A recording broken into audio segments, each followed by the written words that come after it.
한국교회 성도 여러분, 저는 참혹한 심정으로 지금 호소를 하고 있습니다. 예배가 죄고 설교가 죄라고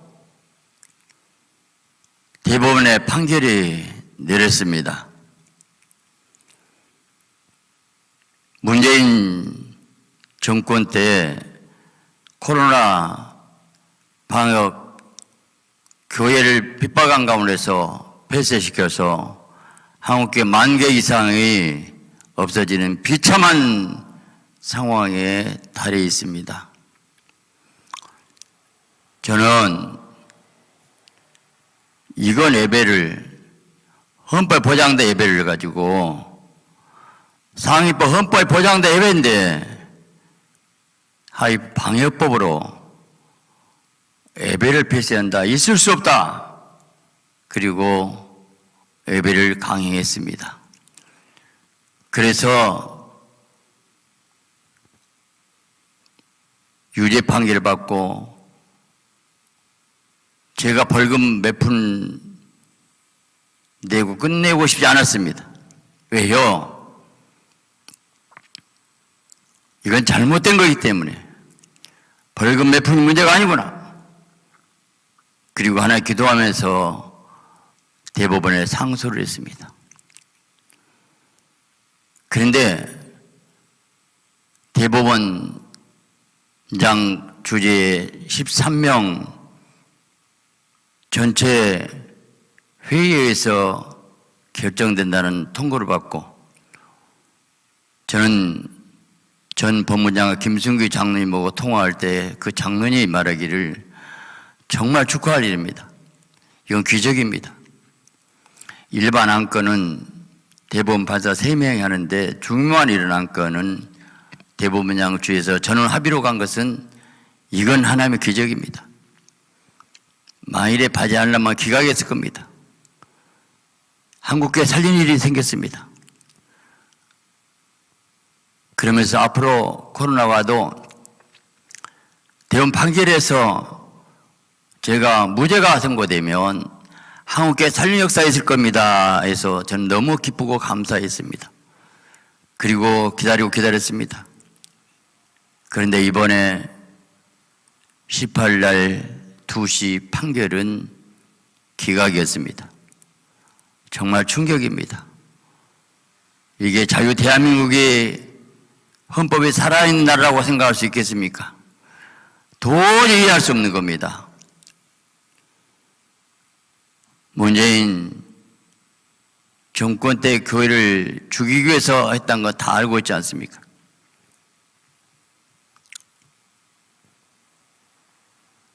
지금 한국교회가 이대로 가면 우리 개교회가 문제가 아니고 대법원에서 예배를 방역법으로 폐쇄할 수 있는 것이 합법으로 판정이 된다면 앞으로 한국교회는 어떻게 살 수 있겠습니까? 코로나가 또 그런 방역 그런 어려움이 이럴 때 당연히 이제는 대법원 판결이다. 대법원 판결에서 한국교회 맘대로 핍박할 수 있고 예배를 저지할 수 있지 않겠습니까? 지금은 코로나 시대가 넘어서 마음대로 예배 드릴 수 있습니다. 그러면 그대로 조용히 잠자면 어떻게 되겠습니까? 여기서 가만히 있으면 어떤 현상이 나올 줄 뻔히 보이지 않습니까? 이제는 완전히 교회는 정부에 의해서 중국 삼자교회 종교부에서 지배받듯이 한국교회가 그럴 처지에 놓여 있습니다. 한 가지 길은 헌법재판소에 제가 상소할 겁니다. 국민 청원을 하는 길밖에 없습니다. 앞으로 한국교회가 이대로 가면 그대로 정치 방해가 마음대로 말살되는 것을 눈에 보이기 때문에 여기서 제가 이렇게 호소를 하고 있는 것입니다. 한번 생각해 보세요. 정치방해가 아니고 뭡니까? 코로나 확진되면 일반 백화점에서는 2시간 동안에 소독하고 문 열게 만듭니다. 왜 교회만 유독 2주간 폐쇄합니까? 그리고 왜 불교는 그 당시 1000명, 2000명 모여도 가만두고 교회만 10,000명, 20,000명 들어간 예배당에 20명 방송료 들고 문을 닫았지 않습니까? 그래서 큰 교회들이 서울에서 거의 다 무릎 꿇어서 한국교회가 이렇게 되어버렸습니다. 이 상황에서 절대 정부가 잘못했다고 항의한 가문에서 정부가 한국교회 무릎 꿇게 만들어야 되는 상황인데 대법원 판결이 이렇게 나왔는데도 잠잠해 있다는 것은 뭘 하겠다는 것입니까? 저는 이대로 있을 수 없어서 한국교회 성도 여러분에게 호소합니다. 헌법에 보장되어 있어가 아니고 헌법 보장 이전에 우리 인간의 최고의 복은 하나님 믿고 예배드린 거 아닙니까? 우리가 성경에 다시 한번 생각해 보세요. 에덴 동산을 쫓겨나가지고 죄진 인간이 타락했을 때 노아 홍수 심판을 줬고 그리고 홍수 심판 끝나고 첫 번째 노아가 무엇을 했습니까? 정결한 짐승 가지고 제사를 드렸지 않습니까? 그 7장에 얼마 안 된 그것 가지고 먼저 제사 드렸지 않습니까? 예배 드렸지 않습니까? 한마디로 에덴 동산에서 제사 드렸습니까? 제사 필요 없어. 에덴 동산에서는 다 만났어요. 죄 가운데 인간들은 하나님 만날 수 없는 것이 하나님 만든 것이 피 제사를 통해서 잠깐 만나준 것이 구약의 예배고 그 예배를 제사를 십자가상의 주님이 다 이뤘다 완성함으로써 휘장에 찢어서 예배로 바꿔야 했는데 요한복음 4장에 신령과 진정으로 예배드릴 때 원하니 이때라 했습니다. 교회의 생명은 예배입니다. 인간 예배를 통해 하나님 만납니다. 하나님의 생명, 능력, 은혜, 사랑, 축복은 모두가 예배를 통해서 오게 되는데 예배를 폐쇄하고 예배를 중단하고 예배를 드리지 마라, 설교를 하지 마라, 예배 드리지 마라. 이거 자유 대한민국입니까? 어떻게 그 자유가 대한민국에 헌법 보장된 거 가지고 하위법, 방위법 갖고 교회를 폐쇄해 갖고 한국교회가 다 망해가고 있는데도 정부에서 잘못했다고 비려야 되지 않습니까? 만기 이상 폐쇄된 걸 정부가 보상하고 회복시켜야 되지 않습니까? 왜요? 질병관리본부에서 분명히 발표했습니다. 교회에서 확진자가 나오지 않았다는 거예요.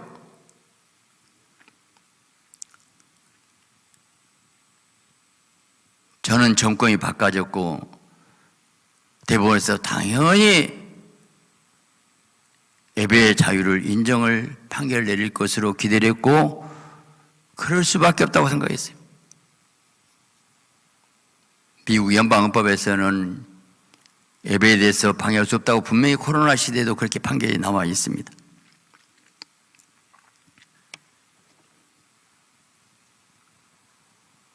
이제 저는 대법원 판사들이 이랬다 저랬다 얘기하고 싶지 않습니다. 그분들이 좌파 우파 그런 얘기 하고 싶지 않지만 거의 다 우파고 그리고 이해할 줄 알았습니다. 그런데 이거 영적 문제라는 걸 알았습니다. 저는 대법원장을 존경했는데 대법원장 이번에 제가 재판받아 갔을 때에 광주시에 코로나가 확진된 상황에서 교회가 협조해야 되지 않겠느냐 이런 논리를 펴고 있더라고요.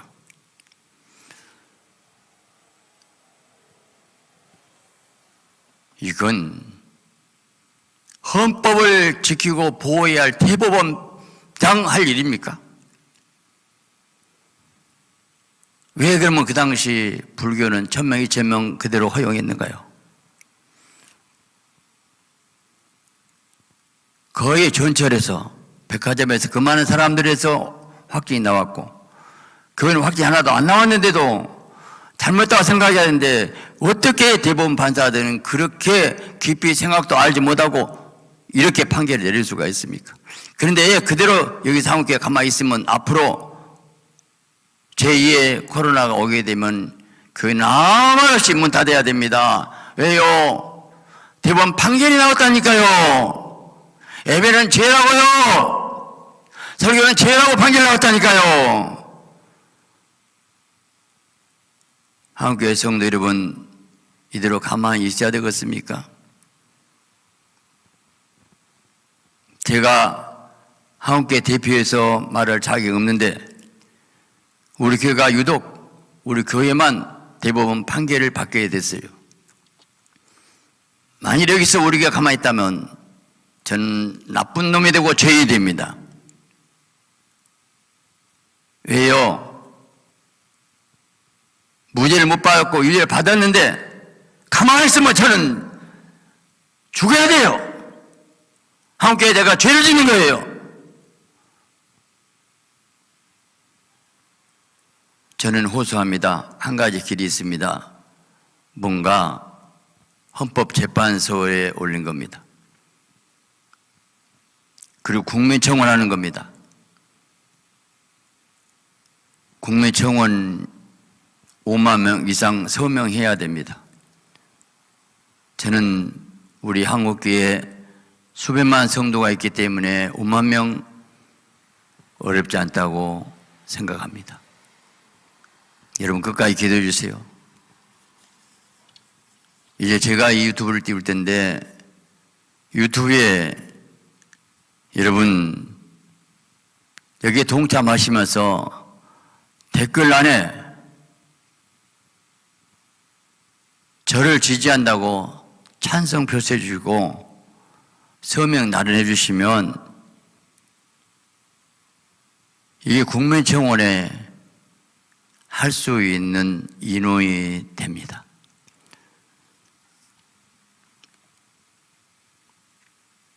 지금 한국교회가 사냐 죽냐 기로에 놓여 있습니다. 저는 믿습니다. 다니엘 하나님 믿습니다. 다니엘 하루에 3번 계속 기도한 것, 다니엘의 기도만 막아버리면 사단은 이스라엘을 꿀꺽 삼키겠다 하겠습니다. 다니엘은 사조 같은 거 알고도 감사하며 찬송하면서 기도드렸을 때에 하나님 역사의 사자구를 깨뜨리고 부활의 주님을 만나지 않습니까? 저는 다시 한번 하나님께 감사한 마음 가졌습니다. 왜요? 이번 일을 통해서 잠잠히 있을 것이 아니고 한국교회가 다시 깨어나고 하나된 교회가 역사교회에서 이렇게 저같이 부족한 교회를 쓰시고 있구나 저는 믿습니다. 여기 하나 되고 반드시 앞으로 감히 하나님께 예배드리는 이 거룩한 예배를 어떤 누구도 손댈 수 없도록 우리는 법적으로 만들어야 됩니다. 국민청원할 것이고 헌법재판소에 상소할 겁니다. 여러분 기도하면서 후원해 주시기 바랍니다. 중요한 것은 진리는 승리합니다. 하나님의 말씀은 그대로 진리입니다. 저는 말씀대로 우리가 달려가야 됩니다. 저는 하나님만 의지합니다. 저는 부족하지만 작년 4월부터 1년 몇 개월 동안 매일 하루 3번 예배드린 이유가 뭔가? 한국교회 본질 회복해야 된다. 본질 회복, 종교개혁이 된다. 이걸로 꼭 계속 기도하면서 달려가고 있습니다. 이번 일을 통해서 하나님 한국교회 살리는 새로운 역사를 이룰 것입니다. 교당 교파를 초월하고 한국교회 살리기 위해서 모두가 이게 동참하면 다시 한번 한국교회가 하나 된 기회가 되고 이 나라의 민족을 살리는 놀라운 역사를 하나님이 이룰 줄 믿습니다. 저는 호소합니다. 저는 단지 정말 광주의 험지라고 합니다. 여기서 어떻게 힘들게 어렵게 했는지 우리 교회 예배드렸다고 해서 한 달 폐쇄를 하고, 그리고 확진자 4명 가지고 120명이라고 한 달 동안 안디옥교회 이단이라고 안디옥교회 공무원도 자천시킬 정도로 질병관리본부장이 시장에 전화하고 안디옥교회 죽이라고. 제가 농협은행 대출 쓰는데 농협에 가니까 연장 못 해주겠다는 거예요. 서울경찰청에서 서울 본부로 왔다는 거, 안디옥교회 대출이 말하고. 그때는 문재인 정권 때예요. 지금은 정권이 바뀌어졌어요. 그런데 지금 예배 그대로 드려도 누가 아무 말 않잖아. 여러분 두고 보세요. 또 어려운 일이 옵니다. 깨어 일어나야 됩니다. 호소합니다. 도와주세요. 여기서 우리 하나 되면 하나님 함께하고 넉넉히 이기는 하나님 놀라운 역사가 있고, 여러분이 먼저 그의 나라를 걸고 할 때 하나님 반드시 이 나라 살리고 함께 살리고 마지막 통일도 이루고 세계를 살리는 아름다운 한국교회로 저는 역사할 줄 믿습니다. 감사합니다.